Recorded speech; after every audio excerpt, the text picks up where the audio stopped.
Nobody is going to save you. It's only 5.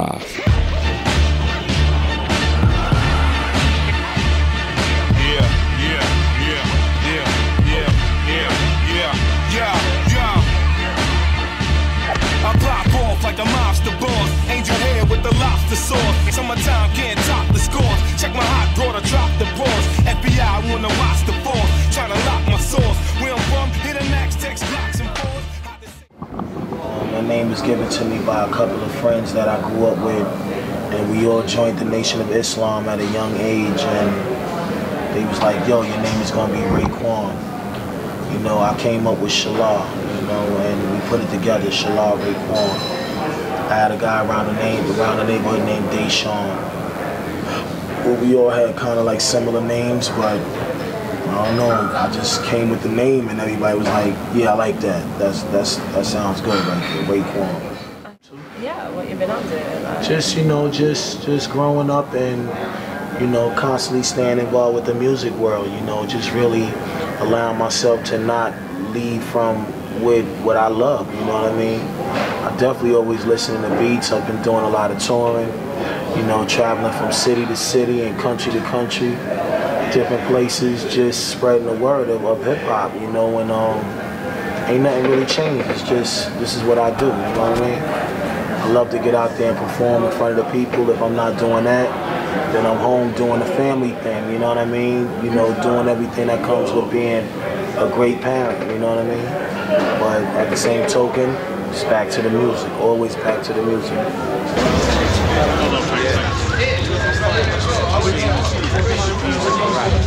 Correct, real quick. Scoop DeVille, he didn't present himself on this album. You know, we were going to do something though, but he didn't have an opportunity to come in and be involved with that, number one.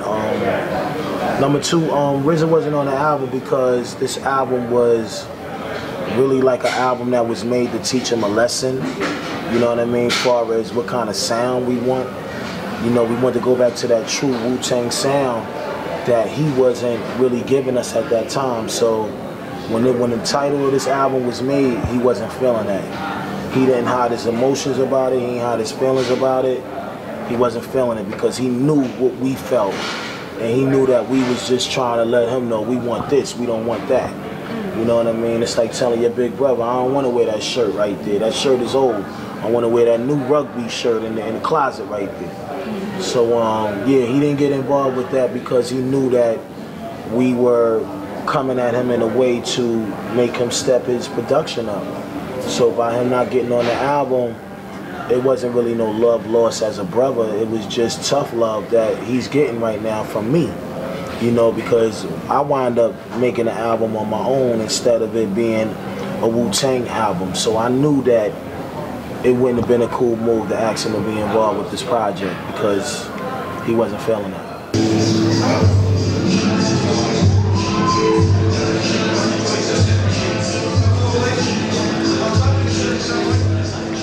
Well, the track that I did the video to with the animation Shaolin vs. Wu-Tang, to me I wanted to come different. I wanted to come from another side, you know, as far as the visuals concerned. I think that was the best thing I could have did right then and there for that particular record because, you know, I done did so many videos that I get bored of doing the same kind of style videos. So I wanted to come animation and do something totally different and make it like a movie. As well, the song alone just basically describes the whole album, Shaolin vs. Wu-Tang, as far as the sound of the music, the style of rhyming, you know, the words that I'm saying, you know what I mean? It's like it all has a reflection of what I wanted to go back to within this album as far as the Wu-Tang is concerned. Like Wu-Tang sound always been with the karate flicks, the skits in it, you know, the beats with the choppy sounds and the eerie sounds. Like, I just wanted to emulate that again.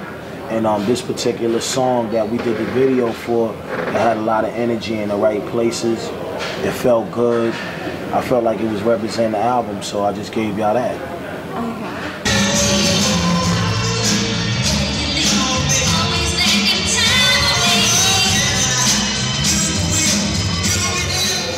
Well, you know, times has changed now when commercial music has definitely empowered the game more in a good way and in a bad way. But for me, I'm still able to survive it and live through it because I make great albums.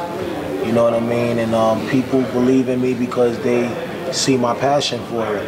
And at the end of the day, I just was able to just continue to do what I had to do and not really worry about what everybody else is doing, you know.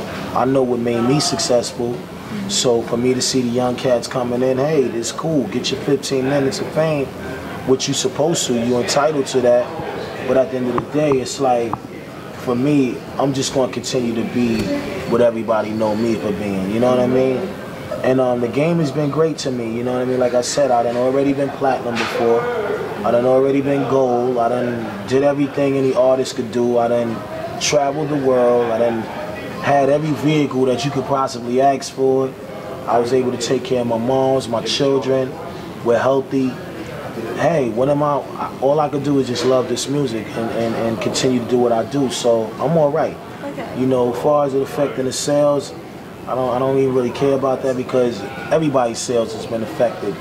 You know, as far as the economy is concerned and everything that pertains to it, though. But I'm in a great state. I'm happy.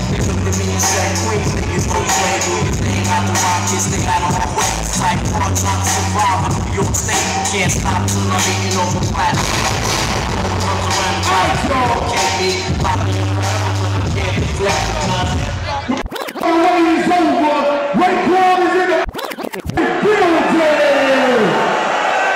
Make some I mean, you know, it's more commercialized. It's more driven in that way of, you know, people wanting it to have more hooks and more dancingness to it, or more, you know, commercial where you cutting down on a lot of the profanity and all of that. You know, this is what hip hop today music wants. This is what the people want it to be for the purpose of making money off of it. You know what I mean? But the way we came up was more artistic. We wanted it to be a more art form, a more greater way to express yourself and become creative and innovative. That's what's missing. You know what I mean? You got cats out there that's doing their thing, but when it's time to get an album, you can't get what you really want out of them because it's like, damn, you know what I mean? For some reason, they not working that hard to give you that. You know, and for myself, I always concentrated on the body of the work more than just the head or the legs. I always concentrate on everything. Yeah. And that has a lot to do with being artistic.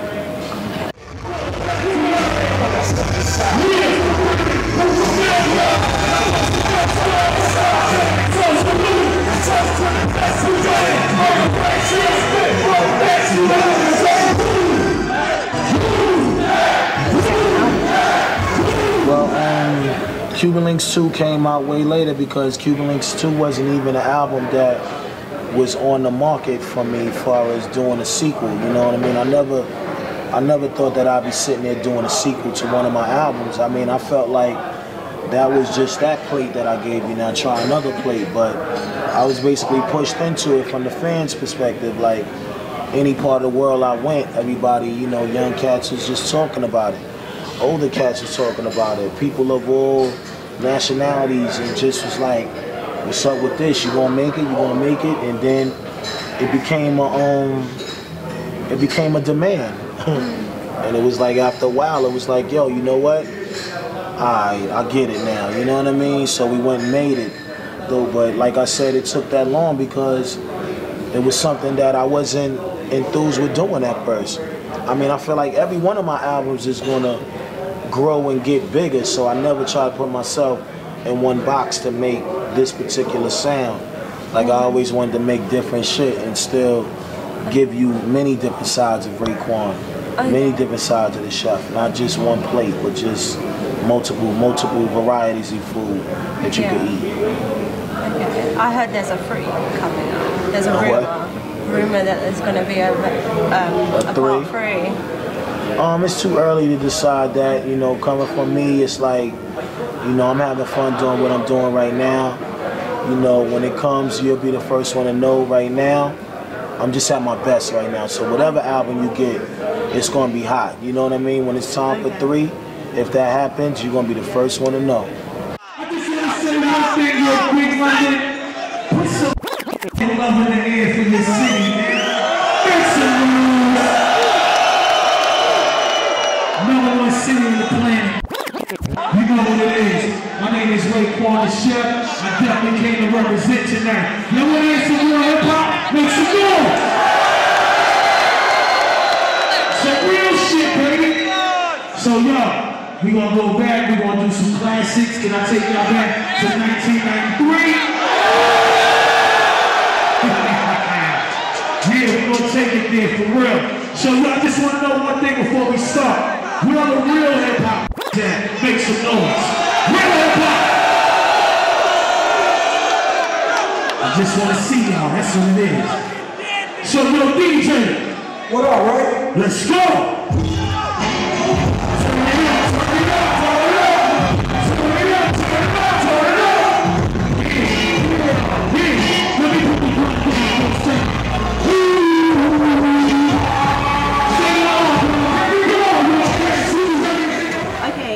Give Kix an exclusive of any other tracks that we get to hear from you, like from this point, like yeah, the future.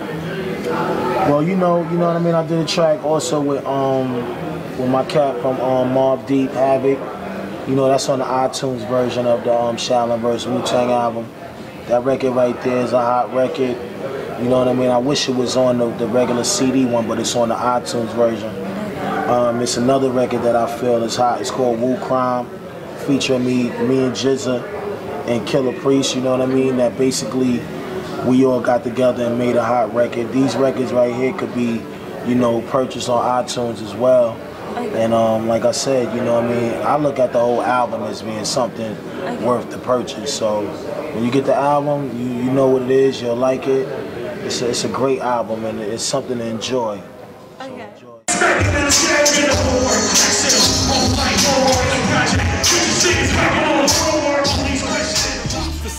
Summertime can't top the scores. Check my hot broader, drop the balls. FBI wanna watch the balls. Tryna lock my source. Where I'm from, hit a max, text blocks and balls. How to say, nigga, lock the door. No respect for the cops and laws. In the